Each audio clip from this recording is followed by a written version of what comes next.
ጤና ይስጥልን ክቡራትና ክቡራን አድማጮች እንደምን አደራችሁ። ካን ሬዲዮ ሬካ የእስራኤል ድምጽ ሬዲዮ በአማርኛ ቋንቋ የሚያሰራጨውን ዝግጅት እነሆ ጀመረ።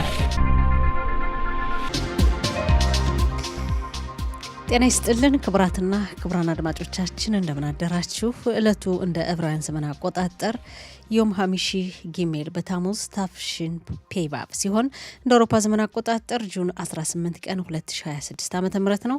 እንደ ኢትዮጵያ ዘመን አቆጣጠር ደግሞ ሰኔ 11 ቀን 2018 ዓ.ም ነው። የጧቱ ስርጭታችን እነሆ ጀመረ። የቴክኒክ ባለሙያችን ሮኔን ደሃን ሲሆን የስቱዲዮ ተረኛ አስተናጋጆች አይቸው ባየና ወርቅነሽ እሸቴንን። ያሉን ዝግጅቶች በቅድሚያ ዜና እናሰማና ከዛም ወቅታዊ ዘገባ እናቀርባለን። የጋዜጦች አምድን እናቀርባለን። ከአድማጮች ጋር የስልክ ውይይት ይኖረናል። ስርጭታችን እንደተለመደው እስከ 7 ሰዓት ድረስ ይቀጥላል። አብራችሁን ቆዩ። አሁን የጧቱ ዜና በአይቸው ባየ ተዘጋጅቶ ይቀርባል። አይቸው። ወርቅነሽ እናመሰግናለን። አርዕስተ ዜና። አሜሪካና ኢራን በደረሱበት የተኩስ አቁም ስምምነት ላይ ፊርማቸውን አስቀመጡ። በነጩ ቤተ መንግስት የውል ስምምነቱም ይፋ ሆኗል።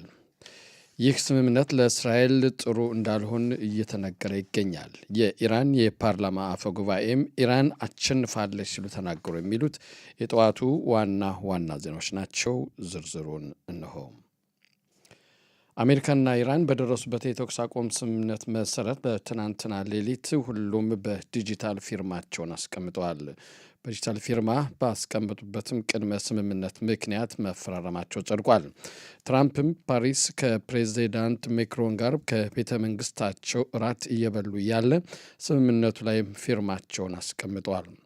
የኢራኑ ፕሬዚዳንትም ፓዛሽካይን በበኩላቸው በቴህራን በተመሳሳይ መልኩ ፊርማ አስቀምጠዋል። የውል ፊርማውም በእንግሊዝኛና በፓርስ ቋንቋ ተተርጉሞ ለአደራዳሪ ሀገራት ተልኳል።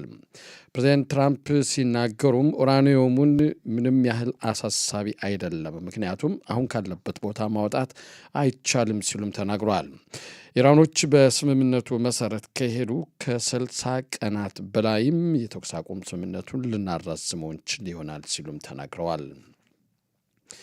በነጩ ቤተ መንግስትም የውል ስምምነቱ ይፋ ሆኗል። ስምምነቱም ይፋ ከሆኑትም ከበፊሉ ኢራን የኒውክሌር ባለቤት አትሆንም፣ 440 ኪሎ ግራም ንጥረም ነገሩም በስምምነት በሙሉ ይወጣል ሲሉ ተናግረዋል። ኢራን የኒውክሌር ባለቤት የምትሆንበትን ምክንያትም በስምምነቱ መሰረት ኢራን ከቀጠለች ልንነጋገርበት እንችላለን፣ ወደፊት ጉዳዩን በሰፊው እንመለከታለን ብለዋል።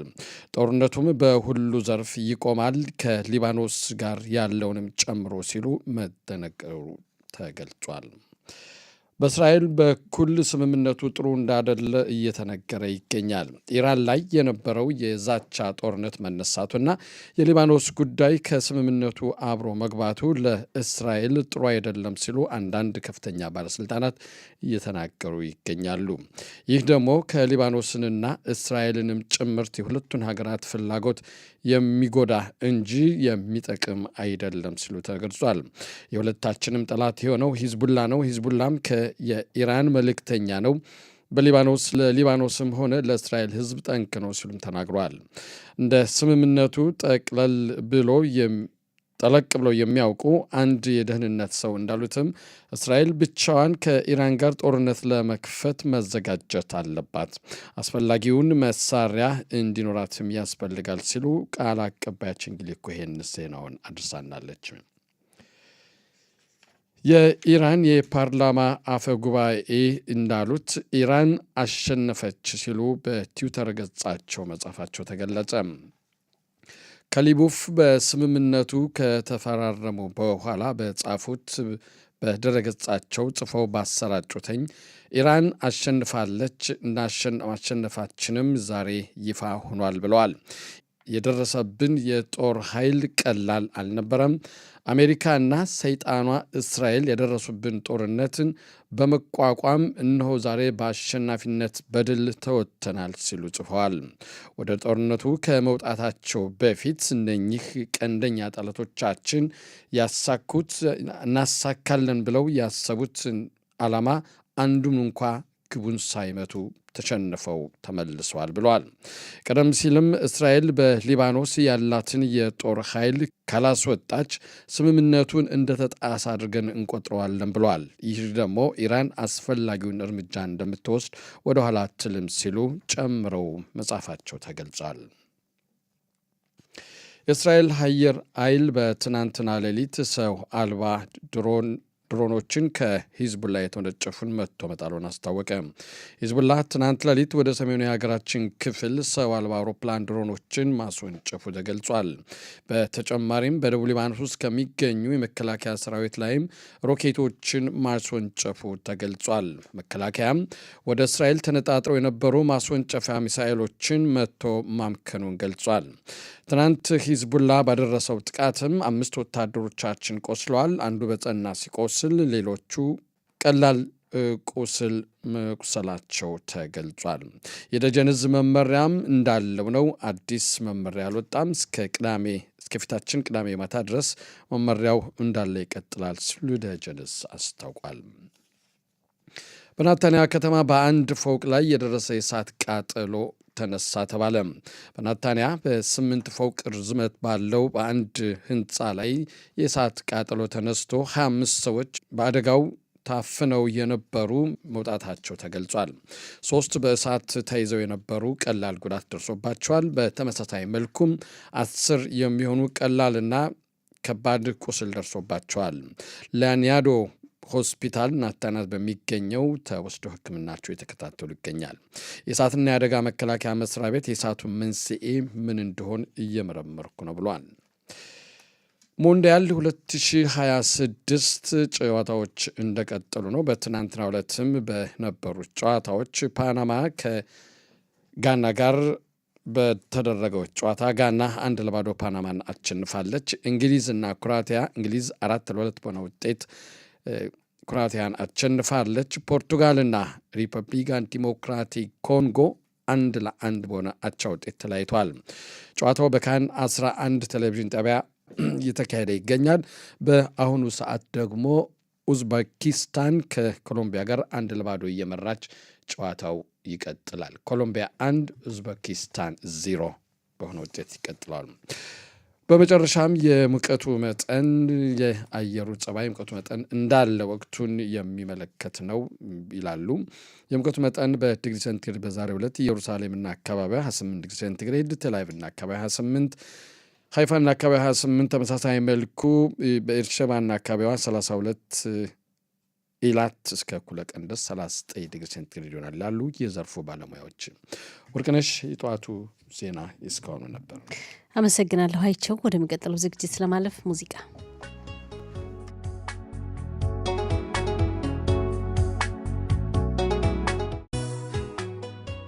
የተከበራችሁ አድማጮቻችን ስርጭታችን እንደቀጠለ ነው። አሁን ደግሞ ጋዜጦች በዛሬ እትማቸው ለአንባቢያን ያቀረቧቸውን ዋና ዋና ርዕሰ ጉዳዮችን እንመለከታለን።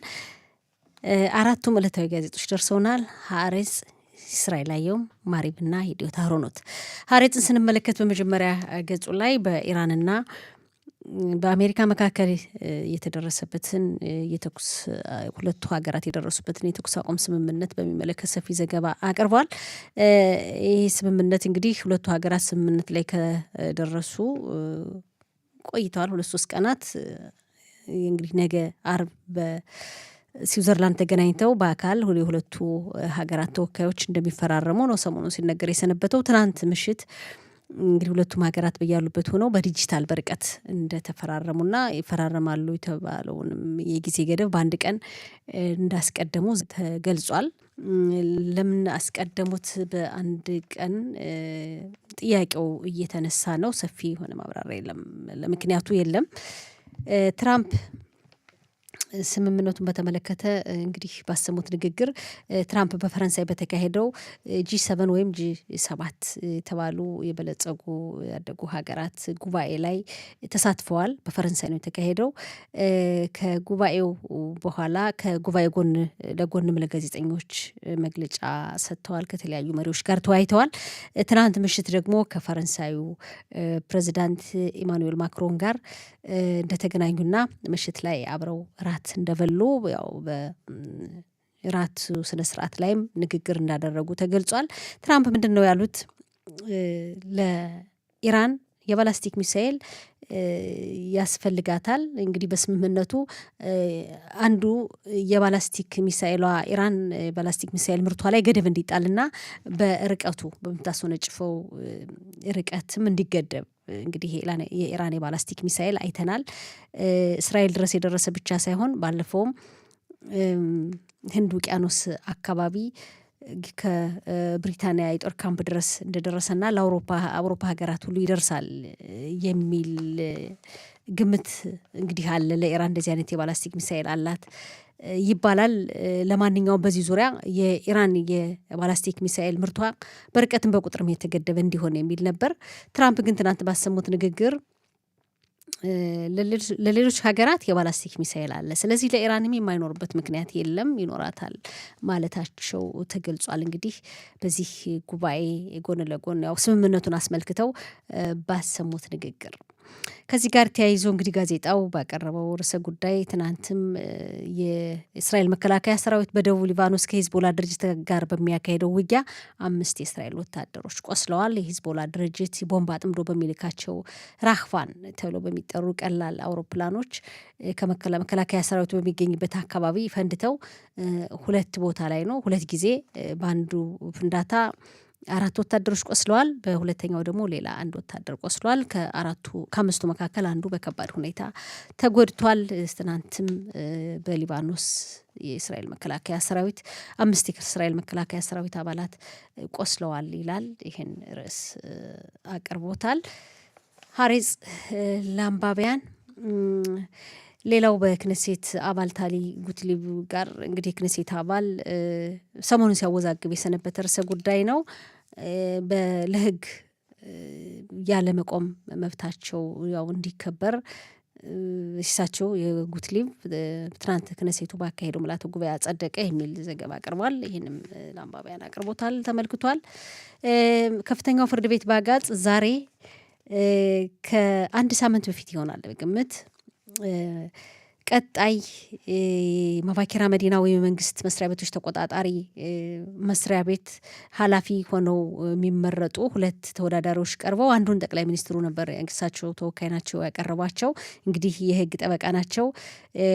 የእሳቸውም አቃቢ ህግ እንደሆኑ ይነገራል። የህግ ጠበቃ ሚካኤል ራቤሎ እሳቸው ተመርጠዋል። ምርጫው ሲሰጥ የጥምር መንግስቱ አባላት የምርጫውን ሂደት ቀርጸውታል። ያው በፎቶግራፍ አንስተው ቀርጸዋል። ይሄ ሚስጥራዊ ነው መሆን ያለበት የድምጽ አሰጣጡ ሂደት። በተለይ ሁለተኛው ዙር ድምጽ አሰጣጥ ሲካሄድ በመጀመሪያው ዝቅተኛ ድምጽ አግኝተው የነበሩት በሁለተኛው ግን የጠቅላይ ሚኒስትሩ ተወካይ ተመረጡ አብዛኛ ድምጽ አግኝተው። ይሄም የምርጫው ሂደት ያው ይቀረጻል ስለተባለ እንግዲህ ለጥምር መንግስቱ ታማኝነታቸውን ለማሳየት አባላቱ ቀርጸውታል። ይሄ ደግሞ ሚስጥራዊነቱን ያፈረሰ ነው የሚል ከባድ ቅራኔና ውዝግብ ፈጥሮ ነበር።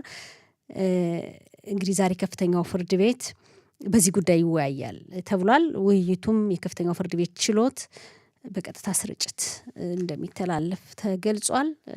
ከፍተኛው ፍርድ ቤት እንግዲህ ዛሬ በሚያካሄደው ችሎት የህግ ጠበቃ ሚካኤል ራቬሎ ለቀጣዩ የመንግስት ተቆጣጣሪዎች መስሪያ ቤት ኃላፊ ሆነው መመረጣቸውን የሚመለከት ነው። እንግዲህ በዚህ ጉዳይ የቀረበው አቤቱታ ወይም ቅሬታ ላይ ዛሬ ችሎት ያካሂዳል ይላል። ሌላው በፍልስጤማዊት ከተማ ይላል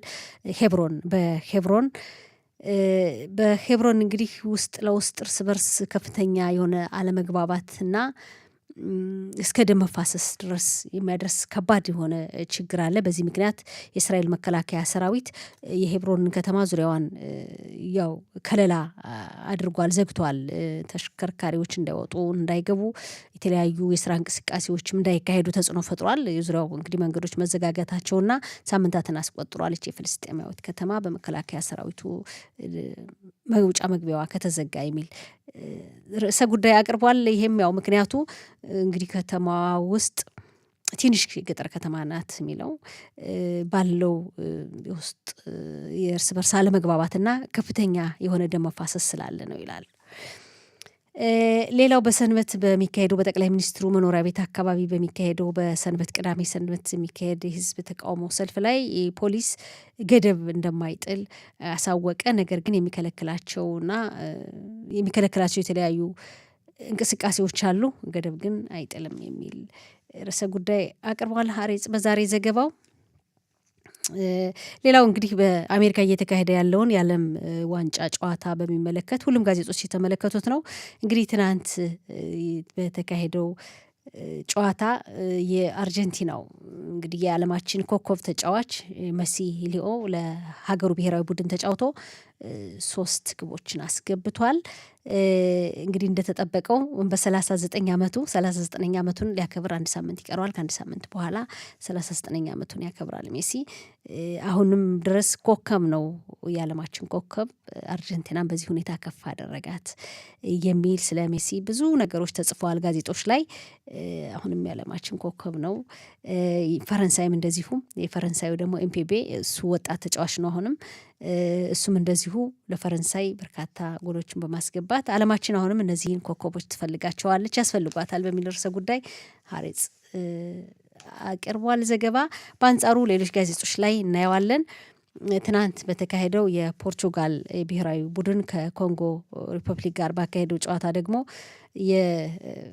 የፖርቹጋላዊው ሮናልዶ እንደተጠበቀው አይደለም። እንግዲህ ሁለቱም ሀገራት ባካሄዱት ጨዋታ 1-1 አቻ በሆነ ውጤት ቴኮ ነው የተለያዩት።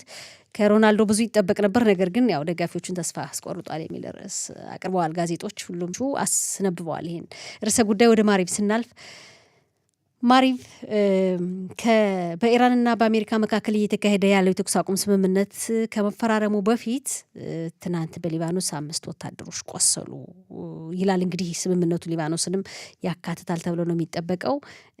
ይሄን ርዕሰ ጉዳይ አቅርቧል ማሪቭ። ያው 5 ወታደሮች እንደቆሰሉ፣ አንዱ በከፍተኛ ሁኔታ ከባድ ሁኔታ እንደተጎዳና 4ቶች ደግሞ በመካከለኛና በቀላል ሁኔታ ቆሰሉ ይላል።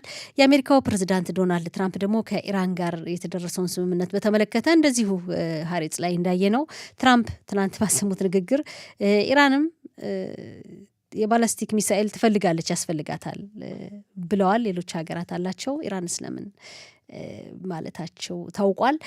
አሜሪካ ከኢራን ጋር እንግዲህ እያካሄደች ያለውን የስምምነት ረቂቅ ሰነድ ለኮፒውን ለእስራኤል አስተላልፋለች ይላል። ያው በእስራኤል በኩልም እየተመለከቱት ነው። ከፊርማ በፊት ወደ ለእስራኤል ማስተላልፋለች ይላል ረቂቁን። ትራምፕ በኢራን የባላስቲክ ሚሳኤል ጉዳይ አሁን ባለው ሁኔታ አይወያዩበትም በስምምነቱ ይላል። እንግዲህ ስለ ስምምነቱ በጣም በርካታ ቅሬታዎች እየተነሱ ዶናልድ ትራምፕም ያልተጠበቀ ንግግር እያሰሙ ነው የሚገኙት። ጋዜጦች በአብዛኛው የተመለከቱት ይህንን ርዕሰ ጉዳይ ነው።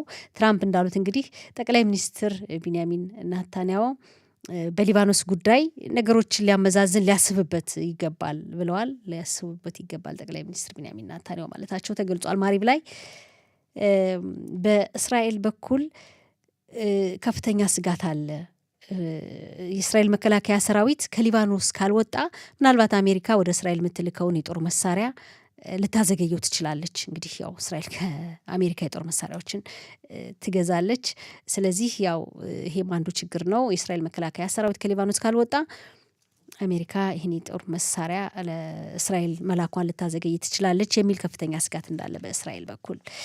ሌላው ትናንት የሀረሪ ማህበረሰብ አባላት ትናንትም እንግዲህ ወደ መከላከያ ሰራዊቱ አንዘምትም በማለት የተቃወሙ የሃይማኖት ተማሪዎችም የሀረሪ ማህበረሰብ ወጣቶች በቁጥጥር ስር ይውላሉ በመከላከያ ሰራዊቱ ፖሊስ አማካኝነት። የእነሱን በቁጥጥር ስር መዋል በመቃወም በሺዎች የሚቆጠሩ የሀረሪ ማህበረሰብ አባላት ትናንትም ከፍተኛ የተቃውሞ ሰልፍ አካሄዱ። መንገዶችን በተለያዩ አካባቢዎች ዘጉ። በተለይ በመካከለኛው እስራኤልና ሻሮን ተብሎ በሚጠራው አካባቢ በጣም ከፍተኛ ችግር ነበር መንገዶችን በመዝጋት የሚል ዘገባ አቅርቧል ማሪቭ። ፖሊስ ደግሞ ሰልፈኞችን ለመበተን የተጋነነ ኃይልና የሰልፍ መበተኛ ዘዴ ተጠቀመ የሚል ቅሬታም እየተነሳ ነው። ይሄ ጉዳይም ለአንባቢያን ቀርቧል።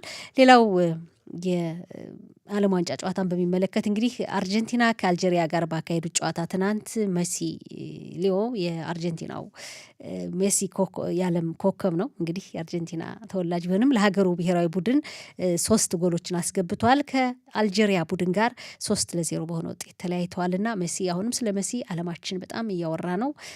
አሁንም ኮከብ ነው እየተባለ ነው በ39 ዓመቱ። በዚህ ሁኔታ በአንጻሩ ሮናልዶ ክርስቲያኖ ሮናልዶ የፖርቱጋላዊው ደግሞ ትናንት ፖርቱጋልን ወክሎ ያው ለሀገሩ ብሔራዊ ቡድን ተጫውቷል። ግን ጨዋታው ተስፋ የሚያስቆርጥ ነበር። ብዙ ተጠብቆ ነበር። ለኮንጎ ሪፐብሊክ ኮንጎ ጋር አፍሪካዊት ኮንጎ 1-1 በሆነ አቻ ውጤት ነው የተለያዩትና ይሄም ከሮናልዶ የተጠበቀውን ያህል አላገኘንም እያለ አድናቂዎቹ ተስፋ ቆርጠናል እያሉ እንደሆነ ማሪባስ ያስነብቧል በዛሬ እትሙ። ሌላው ሰሞኑን ደግሞ በእስራኤል አወዛጋቢ ሆኖ ያለው ጉዳይ ገርበር ይባላል። ህጻናት የሚመገቡት የተፈጨ ፍራፍሬ ነው። በሱ ላይ ችግር ተገኘ። በኢየሩሳሌም ከተማ 4 ህጻናት ይህን የተፈጨ ፍራፍሬ የተመገቡ ህጻናት በደማቸው ውስጥ የአእምሮ በሽተኞችን የሚያረጋጋ መድኃኒት አይነት ንጥረ ነገር ተገኘ። ህጻናቱም ጉዳት ደርሶባቸዋል። በሆስፒታል ለተከታታይ ሕክምና እየተደረገላቸው ብዙ ጊዜ ወስዷል። ብዙም ለውጥ የለም በጤናቸው ላይ ጉዳት ደርሷል። ይህ አወዛጋቢ ጉዳይ ሁሉም ጋዜጦች ተመልክተውታል። አሳሳቢ እንደሆነና ፖሊስና የጤና ጥበቃ ሚኒስቴር ምርመራ እያካሄዱበት እንደሆነ በኢየሩሳሌም ከተማ በሚገኝ ዞልበጋዶል በተባለ የምግብና ሸቀጣሸቀጥ መሸጫ ሱቅ ነው የተገዛው። እንግዲህ 4 ህጻናት ላይ በደማቸው ውስጥ ይህ ንጥረ ነገር እንደተገኘ ለአእምሮ ህሙማን የሚሰጥ የሚያረጋጋ እንቅልፍ የሚያስተኛ መድኃኒት አይነት ንጥረ ነገር በደማቸው ተገኘ ነው የሚለው። እንግዲህ ይህን የተመገቡ ህጻናት ሁኔታው በምርመራ ላይ መሆኑን ሌሎች ጋዜጦችም አቅርበውታል። ወደ ሂዲዮታ ሀሮነት ነው የምናልፈው። ሂዲዮታ ሀሮነትንም ይህን ርዕሰ ጉዳይ አቅርቦታል። ስምምነቱ ይላል ሂዲዮታ ሀሮነት፣ ስምምነቱ ለኢራን መልካም ነው፣ ለእስራኤል ግን መጥፎ ነው ይላል። እንግዲህ ዶናልድ ትራምፕም በስምምነቱ ዙሪያ እያሰሙት ያለው ንግግር ያልተጠበቀ እንደሆነ ኢራን የጋዝ ነዳጅ ማውጣት ሂደቷን እንደምትቀጥል በኢራን መልሶ ለማቋቋም ገንዘብ እንደሚመደብ የታገደባት ገንዘብ እንደሚለቀቅ ተገልጿል። ለኢራን ስምምነቱ ጥሩ እንደሆነና ለእስራኤል ግን ጥሩ እንዳልሆነ ነው የሚገልጸው። ሂዲዮታ ሀሮነትም 5 ወታደሮች መቁሰላቸውን በሊባኖስ እንደዚሁ እሱም አቅርቦታል። እንግዲህ በአጠቃላይ በስምምነቱ ዙሪያ ጋዜጦች ያቀረቡት ዘገባ ተመሳሳይ ነው። የዓለም ዋንጫ ጨዋታን በሚመለከትም ሜሲንና ሮናልዶን በማነጻጸር መሲን ገናናነት የሮናልዶ ደግሞ እንደተጠበቀው አለመሆኑን እንደዚሁ ሂዲዮታ ሀሮነትም ተመልክቶታል። እስራኤል አየሁምን ስንመለከት እስራኤል አየሁም ትራምፕ ለኢራንም የተወሰነ ጥቂት ሚሳኤል ባላስቲክ ሚሳኤል ያስፈልጋታል ይላል። እንግዲህ በኢራንና በአሜሪካ መካከል የተደረሰው ስምምነት 14 አንቀጾችን የያዘ ነው። ከ14ቱ አንቀጾች ደግሞ ዋና ዋና ተብለው የተጠቀሱት ምንድን ነው? የኢራን የአሜሪካ መከላከያ ሰራዊት እንግዲህ በኢራን ዙሪያም ሆነ ሂዝቦላን ወይም ሊባኖስን ጨምሮ ተኩስ እንዲቆም በአጠቃላይ ተኩሷ በአስቸኳይ እንዲቆም ይሄ ከ14ቱ አንቀጾች መካከል አንዱ ነው። የተኩስ አቁም ስምምነት እንዲካሄድ ሊባኖስንም ጨምሮ እንግዲህ በሊባኖስም እስራኤል ታደርገው ወታደራዊ እንቅስቃሴ እንድታቆም ማለት ነው። ኢራን የኒኩሌር ጦር መሳሪያ መግዛትም መስራትም እንዳትችል ይሄ ሌላው ሁለተኛ ዋና ተብሎ የሚጠቀስ ነው። ኢራንን መልሶ ለማቋቋም ቢያንስ 300 ቢሊዮን ዶላር እንደሚመደብና እንደሚያስፈልግ ይሄን ያው ማቅረብ እንደሚያስፈልግ የሚሉት እንግዲህ 3ቱ እንደ ዋና ዋና ተጠቅሰዋል። ግን 14 ናቸው አንቀጾቹ። አውሮፓውያን ይላሉ እንግዲህ አውሮፓውያን ስምምነቱን ስላልተሳተፍንበት ሲጀመር ረቂቁንም እኛ እንግዲህ የጋራ ትብብር አናደርግም ብለዋል። ለመደገፍም ለመቃወምም ይላል እስራኤል አየሁም ባቀረበው ርዕሰ ጉዳይ በኢራንና በአሜሪካ መካከል ያለውን ስምምነት መጀመሪያው ጀምሮ ስላልተሳተፍንበት ለመቃወም ለመደገፍም ያው እንደማይፈልጉ ትብብር እንደማይፈልጉ ገልጸዋል ይላል። እንግዲህ እዚህ ላይ ነው ዶናልድ ትራምፕ እስራኤል አየሁም ላይ ያለ ሰው የሚበሩ አውሮፕላኖች በረሃ ላይ በወደቁ ቁጥር እስራኤል በሊባኖስ ዋና ከተማ በቤይሩት ህንፃዎችን ማውደም ማፍረስ የለባትም ብለዋል። እንግዲህ ይሄ ነው እስራኤል አየሁም ያቀረበው ዘገባ። የዓለም የእግር ኳስ ጨዋታ ወይም የዓለም ዋንጫ ጨዋታን በሚመለከትም እንደዚሁ በተለይ በክርስቲያኖ ሮናልዶና በሊዮ በሜሲ መካከል ያለውን ልዩነት አቅርቦታል። እስራኤል አየሁም ሜሲ 38 ዓመቱ ነው እድሜው 38 ዓመት ከ357 ቀናት ይላል። እንግዲህ 39 ዓመቱን ሊያከብር አንድ ሳምንት ሲቀረው 3 ጎሎችን በማስገባት አሁንም የአርጀንቲናን ቡድን ከፍ ያደረገ ተጫዋች ነው በማለት ስለ ሜሲ ያው እስራኤል አየሁም በአድናቆት ጽፏል። ስለ ሜሲም ሮናልዶ ደግሞ እንግዲህ ትናንት የፖርቹጋሉ ኮከብ የዓለም ኮከብ ፖርቹጋላዊ ነው ብሔራዊ ቡድን ጋር አብሮ ተጫውቶ ግን እንደተጠበቀው አይደለም። ሌሎች ጋዜጦች እንዳቀረቡት ነው። እንግዲህ ይሄን ይላል። ሌላው ክነሴት ከመበተኑ በፊት ህጎችን ማጽደቅ ግዴታ ህጎችን ማጽደቅ አለበት ተብሎ የቀረበ በተለይ 2 ርዕሰ ጉዳዮች ማየት አለበት ይላል። እነሱ ምንድናቸው? በመከላከያ ሰራዊት ውስጥ በመደበኛነት የሚያገለግሉ ወታደሮች የሚያገለግሉበትን ጊዜ ማራዘምና በተጠባባቂ ወታደሮች በሚሊዮን ወይም በተጠባባቂ የሚያገለግሉ ወታደሮችም የሚያገለግሉበት ጊዜ እንዲራዘም የሚል ነው። ሁለቱ ጉዳይ የመከላከያ ሰራዊቱ ያለበትን ከፍተኛ የሰው ኃይል ችግር ሊፈቱ የሚችሉ መፍትሄዎች ናቸው። በእነዚህ ጉዳይ ክነሴቱ ከመበተኑ በፊት መወያየት አለበት የሚል ዘገባ አቅርቧል። እስራኤል አየሁም ጋዜጦች ከሞላ ጎደል ዛሬ ለአንባቢያን ያቀረቧቸው ርዕሰ ጉዳዮች ይህን ይመስላሉ። አድማጮቻችን፣ ስርጭታችን ይቀጥላል። አብራችን ቆዩ።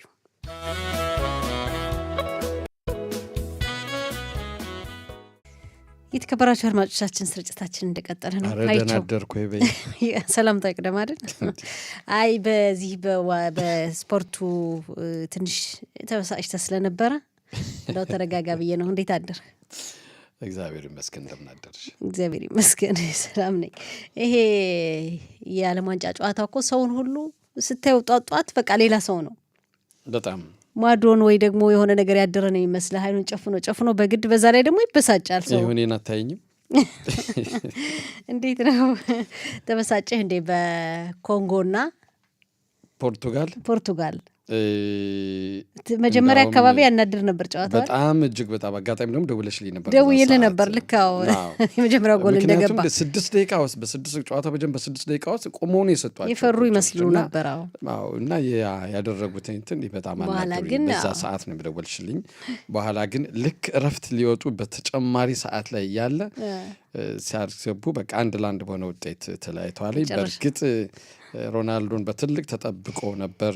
በተለይ ደግሞ ከአንድ ቀን በፊት ሊዮ ሜሲ 3 ጎልን ባንድ በማስቆጠር በ20 ዓመት ውስጥ ማለት ይቻላል እንግዲህ ወደ 16ኛ ጎሉን አስቆጥሯል እና ያ ትልቅ ጫና ያሳደረበት መስሎ ይታያል። እንግዲህ ሁለቱም በኩል እንግዲህ ፉክክር እንዳለ የሚታወቅ ነው። ተጠብቆ ነበር። ተስፋ ሲቆረጡን እያሉ ነው የሮናልዶ ደጋፊዎች። የእሱ ደጋፊዎች እንደዛ እያሉ ነው።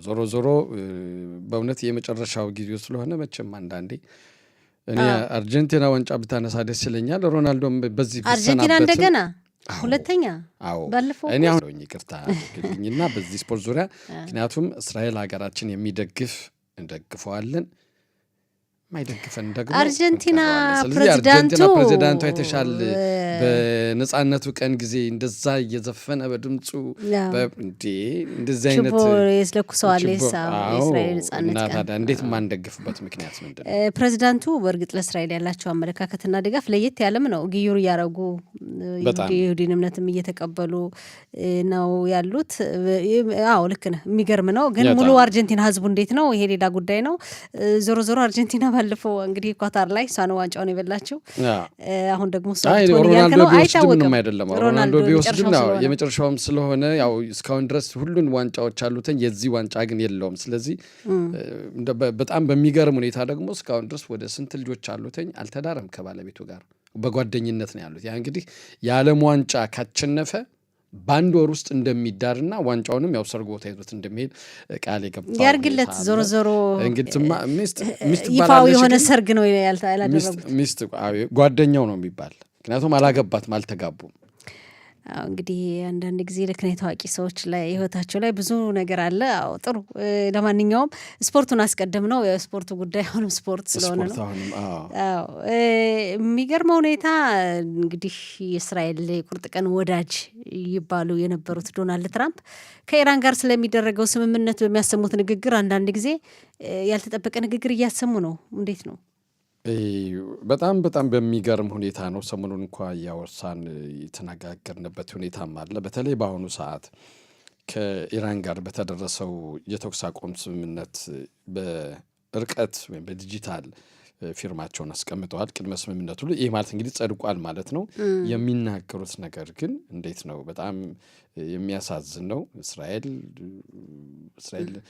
ሮኬት በተወነጨፈ ሰዓት መሬት ላይ በወደቀ ቁጥር ምንድናት ምድረ በዳ ነው ያሉት ላይ በወደቀ ቁጥር ጋዜጦች ላይ አንተ ስለቸኮል ጋዜጦችን ትንሽ ያዘገየ ነው እንጂ እናየዋለን። ያለ ሰው የሚበረው አውሮፕላኖች ድሮን በረሃ ላይ በተተኩሶ በወደቀ ቁጥር እስራኤል በቤሩት ህንፃዎችን ማፍረስ የለባትም። አንድ ሁለተኛ ደግሞ የተናገሩት ነው። ሁለተኛ ደግሞ የተናገሩት ምንድን ነው?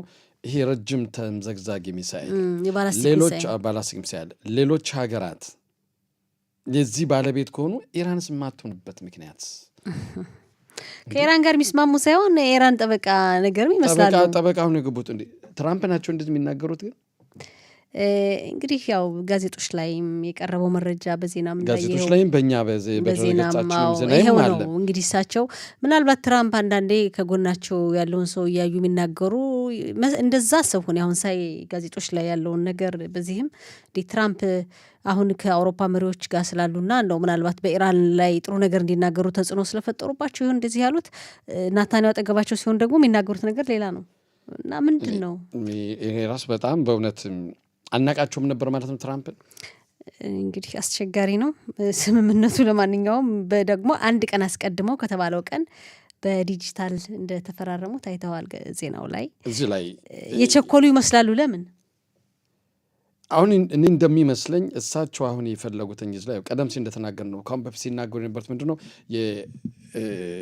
የኒውክሌር ቦምብ ባለቤት አትሆንም ኢራን እያሉ ሲናገሩ ቆይተዋል።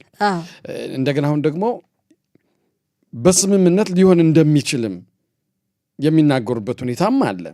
እንዴ እኒህ ሰው ታዲያ ይህን ሁሉ ቀን ጦርነቱን አብረውን መጣን ሲሉ የነበሩት ለምንድነው ነገሩ? ግን ዞሮ እንደታስበው በተለይ ይሄ ሆርሙዝ የተሰኘው የባህር ወደብ መተላለፊያው ላይ በወሽመጡ በዓለም ላይ ባደረሰው የኢኮኖሚ ተጽዕኖ ምክንያት በዛ የትም ፍጩ ዱቄቱን አምጩ የሚባል አባባል አለ በአማርኛችን እና ምንም ይሁን በየትም ይሁን ስምምነት ላይ ደርሰው ይህን ነገር ያም መተላለፊያ ወሽመጥ እንዲከፈት ብቻ በቃ በዛ ላይ ብቻ ትኩረት የሰጡ መስሎ ይታያል። ሌሎች ነገሮችንም ወደ ጎን የተዋቸው መስሎ ይታያል። እንዴ በዚህ ጦርነት ላይ እኮ ከስንት ቢሊያርድ ዶላር በላይ ነው ወጪ ያደረገች አሜሪካ ለዚህ ጉዞ። በዛ ላይም የደረሰባተኝ ጥፋት ወደ 3 ነው 4 የሚሆኑ ተዋጊ አውሮፕላኖቿ ነዳጅ የሚቀዱ ተከስክሰውባታል። ወታደሮቿ ሞተዋል። እንዴት ነው ለኢራን ህዝብ የገቡት ቃል ሴታል? ለኢራን ህዝብም ቃል ገብተው ነበር እንዳልከው። በጦርነቱ አሁን የአሜሪካ የበላይነት ታይቷል ማለት ይቻላል። የአሜሪካ አሸነፈች ማለት ይቻላል። አሁን እንግዲህ የአንዲት ታላቅ ሀገር መሪ ያን ያህል ርቀት ተጉዘው ይህን ያህል ትልቅ ጦርነት ያካሄዱ መሪ አሁን የሚናገሩት ነገር ደግሞ የት ነበሩ? ለምን ጦርነት እንዲካሄድ አወጁ? ለምን ገቡ የሚያስብል ነው። ምክንያቱም ስለ ኢራን ይገባታል፣ ኢራን እንዲናት ሲሉ ጦርነት ያካሄዱባት ሀገር አይመስሉም። ለምን እውነተኛው ምንድነው? እውነተኛው ማንነታቸው አሁን ተገለጸልን በል እንዴ?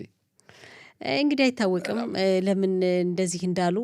ደግሞ በነገራችን ላይ ስምምነቱም ኮፒው ያው እንግዲህ ስምምነቱ ረቂቁ ወደ እስራኤል ለእስራኤል እንደተላከ ተመልክተዋለሁ። ሊባኖስ ከዚህ ጋር ምን አገባት? ሊባኖስ በስምምነቱ እንግዲህ እንደምትካተት ነው። የተኩስ አቁም ስምምነቱ ሊባኖስን ጨምሮ እንደሆነ ነው የሚታየው። እዚህ ላይ እስራኤል ትቀበለዋለች ወይ ነው? እስራኤል ደግሞ እንግዲህ ራሷን የመከላከል መብቷን ትራምፕ እኮ ትናንት ምሽት እስራኤል ራሷን የመከላከል መብቷን መጠቀም አለበት ትችላለች ደግፋለሁ እንደውም ብለዋል። በሊባኖስ ላይ እርምጃ ትውሰጅ አላልኩም፣ ግን እያሰበችበት እያመዛዘነች ይሁን እንጂ በሂዝቦላ ድርጅት ላይ እርምጃ መውሰድ ትችላለች፣ ራሷን መከላከል መብቷን መጠቀም ትችላለች፣ እንዲያውም እደግፋለሁ ብለው ነበር። ሌሊቱን ደግሞ የተናገሩት ነገር ሌላ ሆኖ አገኘ ነው። የትኛውን እንውሰድ እኮ በኋላ ደግሞ ምን ይላሉ አይታወቅም። በጣም የሚገርም ነው። ዞሮ ዞሮ እሳቸውም አሉም አላሉም እስራኤል ራሷን የመከላከል የማጥቃት መብት አላት። ማንም ሀገር ሲደፍራ እስራኤል ማንም ቢያግዳት ይሄን ነገር ትቀበላለች ብሎ ማሰብም ይከብዳል። እስኪ እናያለን። ይሄ እንግዲህ አሁን ኢራንን በበኩላቸውም ቀደም ሲል ምን በዜናም ተመልክቼዋለሁ። የኢራኑ የፓርላማው አፈ ጉባኤ የተናገሩት የጻፉት በትዊተር ገጻቸው ያስቀመጡትኝ አለ አቸንፈናል ነው ያሉትኝ። በድል ነው የተወጣ ነው። ያን ያህል ውርጅብኝ እየተደበደብን በሁለት እግራችን ቆመን ተቋቁመን ይሄው እዚህ ደረጃ ደረስን ዛሬ እና እኛ ብቻ ሳይሆንም ሊባኖስን ማደነናል፣ ሂዝቡላን ማደነናል ነው ያሉትኝ። በዚህ ውስጥ ድርድር ተካቷልኝ። እስራኤል አንድ ነገር አደርጋለሁ ካለች ወይም እንዲያውም ጦሯን ከደቡብ ሊባኖስ ካላስወጣች እርምጃ እንወስዳለን ብለዋል። እንግዲህ አሁን ባለው ሁኔታ ከአሜሪካ ጋር በሚያካሂዱት ድርድር ይሄን ቢሉም ግን ደግሞ በኢራን ላይ ጉዳት አልደረሰም፣ በሂዝቦላ ድርጅት ላይ ጉዳት አልደረሰም ማለት አይቻልም። ብዙ ጉዳቶች ደርሰዋል። የሂዝቦላ ድርጅት እንግዲህ ሂዝቦላው መሪ ሐሰን ናስራላ ስማቸው ሲጠራ ምን ነበር? በመካከለኛው ምስራቅ ፍራቻ ነበር፣ ድንጋጤ ነበር። ይሄን ያደረገችው እስራኤል ናት። ይሄን ሲታይም የጥቃት 5,000 እንትኖች የተጎዱበት ያ ሲታሰብ የኢራን መሪ አያቶላው ስማቸው ሲጠራ እንግዲህ ያ ጉዳት አልደረሰም ማለት አይቻልም። በእርግጥም ከባድ ጉዳት አለ፣ ብዙ ለውጥ አለ። ግን መጨረሻው እንግዲህ ከኢራን ጋር የተካሄደው ጦርነት አሁን ባለው ሁኔታ መቋጫው እንደዚህ አልተጠበቀም። ምናልባት ይሄ ይሆናል እናያለን። ግን ትራምፕ አሁን በስምምነቱ ጸንተው እስከ መጨረሻው ከ60 ቀናት በኋላ ምን ይጠበቃል እንግዲህ ይሄንም ካየን በኋላ አሉ እኮ ከ60 ቀናት ሊጨመር ይችላል እኮ ብለዋል። ሊራዝም ይችላል። ምናልባት ደግሞ ኢራን ስምምነቱ የምታፈርስበት አቅጣጫ ካለ ጦርነቱም ሊታደስ ይችላል። እንደዛ ነው ከፈረንሳዩ ፕሬዝዳንት ጋር የተነጋገሩት ትናንት ምሽት። አዎ ኢራን ሲናገሩ ኢራን በትክክለኛው መንገድ ካለችም ጦርነቱን ማድሰን እንቀጠቅጣታለን እኮ ብለዋል። አዎ ታዲያ የትኛውን ትራምፕ እንመንኛ? ትራምፕ የተለያዩ እየሆኑ አስቸግሯል በጣም። አዎ ለማንኛውም እንግዲህ አንተ ስለምትቸኩል አስቀደም ነው ጊዜ ካለን በኋላ ተመልሰን እንመለከተዋለን። በኳሱ ላይ አዲስ ነገር አለ መሰለኝ። አሁን በሚጫወቱ ቡድኖች 1-1 60ኛው ደቂቃ ላይ ደርሰዋል። ያው ኦብዞኪስታን 1 በማስገባት ከኮሎምቢያ ባቻ ውጤት ነው አሁን ያሉት። ባቻ ውጤት ነው ያሉት። ጨዋታው ይቀጥላል። እንግዲህ እኔው ዛሬ እዚህ ማንቸጋኒ ቆይቼም ሆድ ተጠባባቂ ወታደር መውጣት አለብኝ። አንተ ያው እንግዲህ ስለምትሄድ ዩኒፎርም ለብሰህ ነው የመጣኸው። ዩኒፎርም ለብሼ የመጣሁኝ። መልካም ቀን፣ መልካም ስራ። አመሰግናለሁ አይቸው። እንግዲህ መልካም እድል፣ መልካም ቀን። አመሰግናለሁ። እሺ